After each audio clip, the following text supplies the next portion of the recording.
Hello anybody, and welcome to Let's Play Super Mario Land. I am Mr. Devious, or just Deeb, and in the last episode, in the last LP, we finished off Banjo-Kazooie, and that was a long LP, and it took a few months, and now we're gonna do a short little intermission LP of Super Mario Land on the Game Boy. And so as you can see, I've just kind of jumped right into the game, because there's really not much to say on the matter. This is gonna be a very short project, no more than 2 videos, because Super Mario Land on the Game Boy was one of the first Game Boy games, and one of the first Mario games on the portables.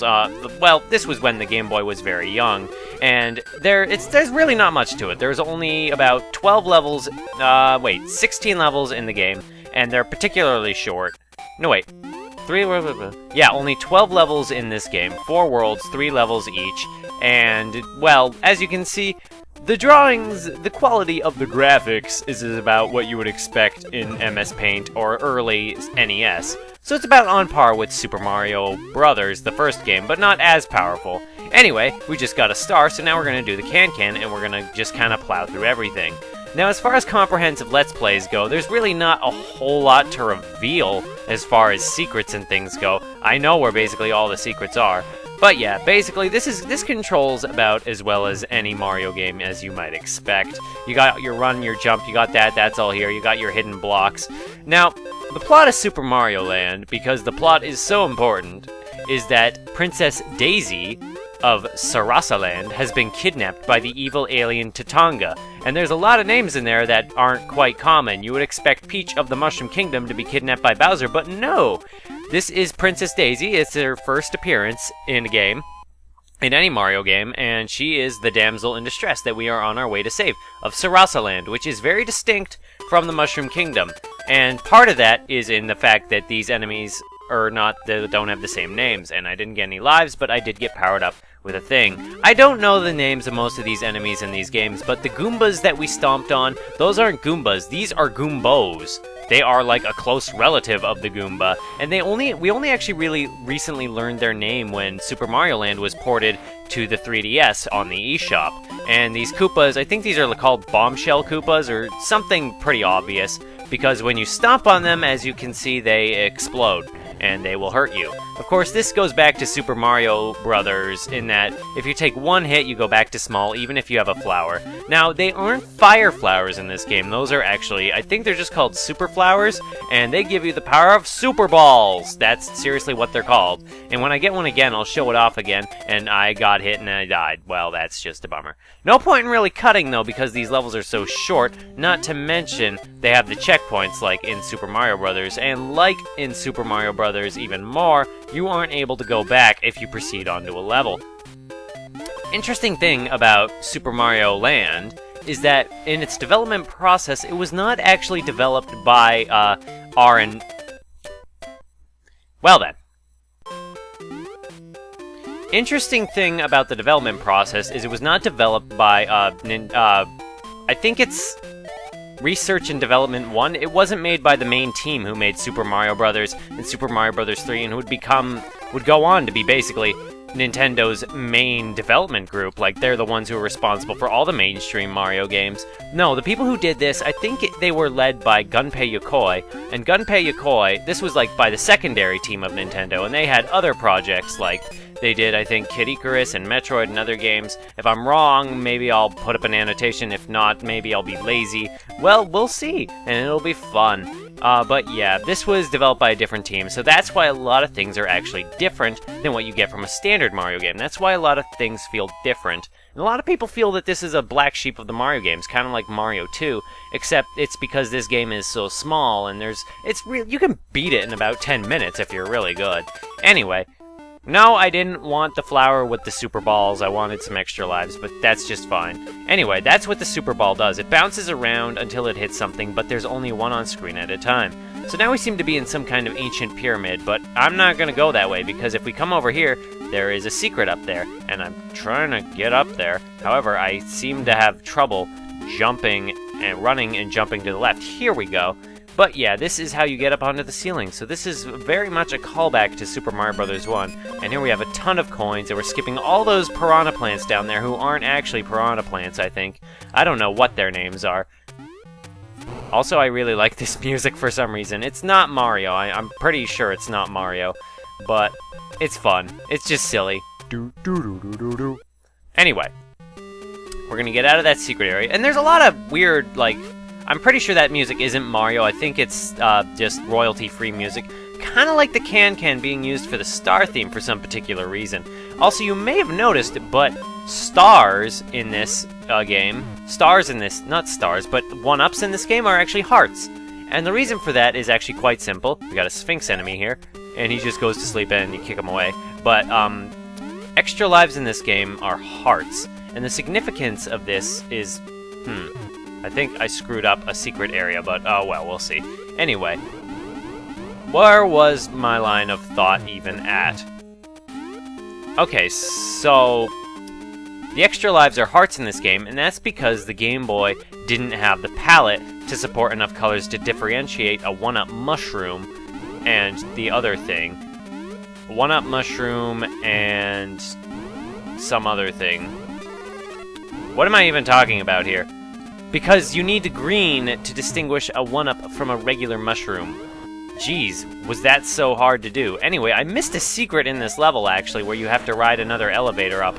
It was near one of the things, but anyway, here we come to suspiciously similar boss to Bowser. It has its own name, although I don't know most of the enemy names in this game. I just don't. There's too many, and too many for me to list. Anyway, you don't need to kill him with Super Balls. You can also just run under him and hit that, a la classic Bowser. But now that we have defeated this monster, we will now save the Princess Daisy, I think.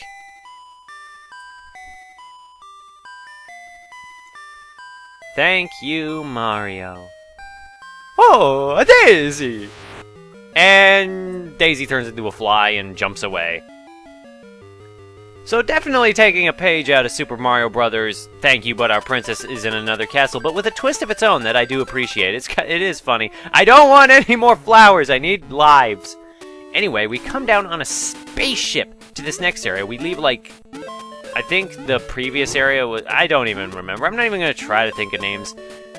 I think this place is called Birabuto or something, and it has one of the other most memorable themes in this game. This one, and the music in this game is good. I like the themes like this one, and the main overworld theme. Anyway, be sure to check the pipes in this game, because like any good tried and true Mario game, there's a lot of secret areas and stuff, and lots of coins, and lives are somewhat important in this.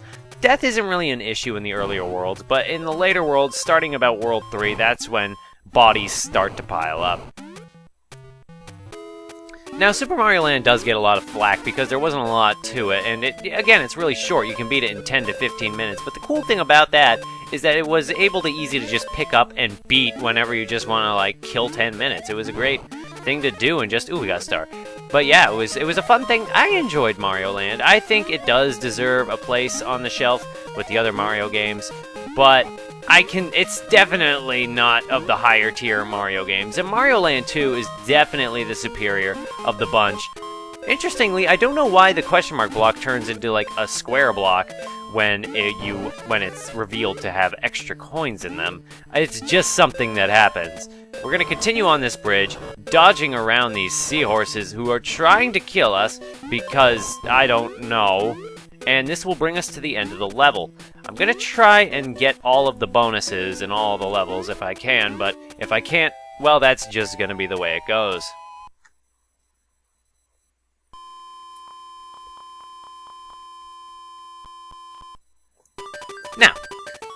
Now that we've had that little moment, we're gonna actually try for the 3. Now, if I aim for the 3rd row down, I'll definitely get a life even if that ladder gets in my way. So I'm gonna actually aim for there. And I guess I could have gotten a 3, but I'll take 1 extra life. That's good. So we're getting to the next section of this level, which has the extra blocks, and these terrifying enemies will throw their heads at you, and I want them to do a thing where if you just stomp on their head, they'll just grow a new one. Anyway, but you gotta stomp their body to kill them. In classic Mario fashion, you can run across spaces that are only 1 block wide, so that's cool.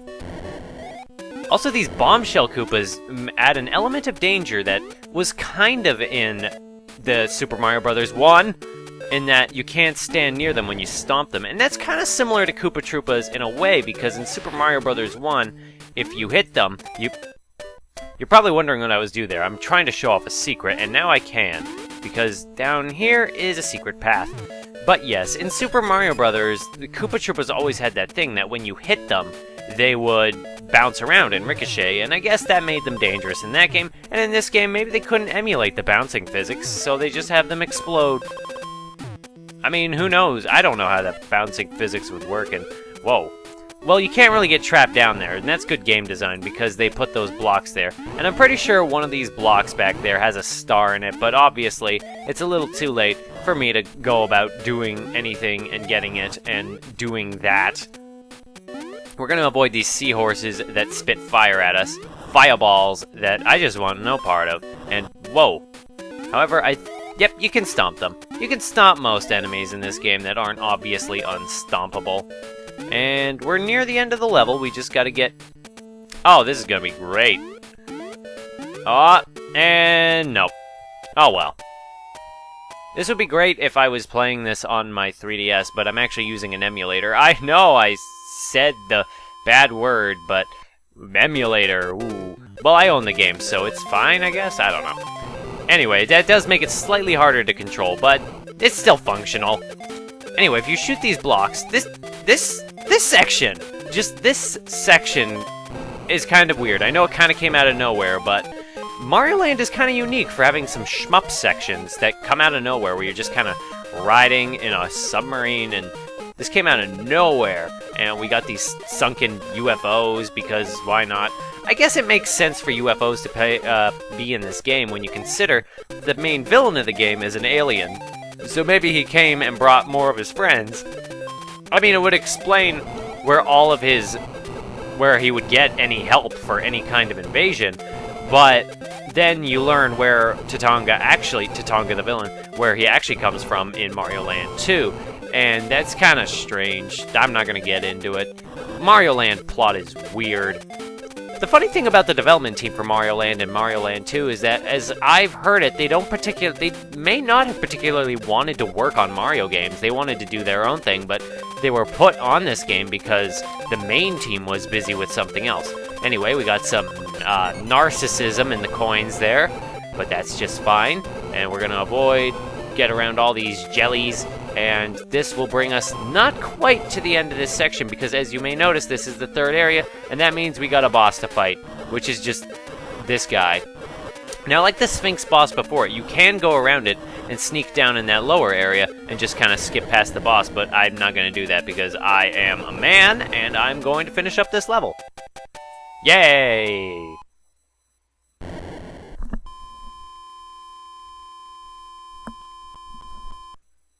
Now that we've completed the world, maybe now we will save the Princess Daisy from her fate of just living in this underwater palace. Wait, how did that work? Why didn't water just come flooding in when that door opened? Oh, Daisy, you're an octopus! Oh well, what can you do? I guess I just go back to traveling the world. And, this is gonna be a short LP, but I don't want it to be just one episode because that would be ridiculous, and then I couldn't put it in a playlist. I want a playlist for each LP. I mean, what's the point of a playlist that only has one video in it? I guess that kind of makes sense to have two. So I'm gonna split the video here, and in the next one, I think we are gonna finish up Mario Land. So, if you want to see the finale of Super Mario Land on the Game Boy, then I just hope to see somebody in the next one. Bye-bye!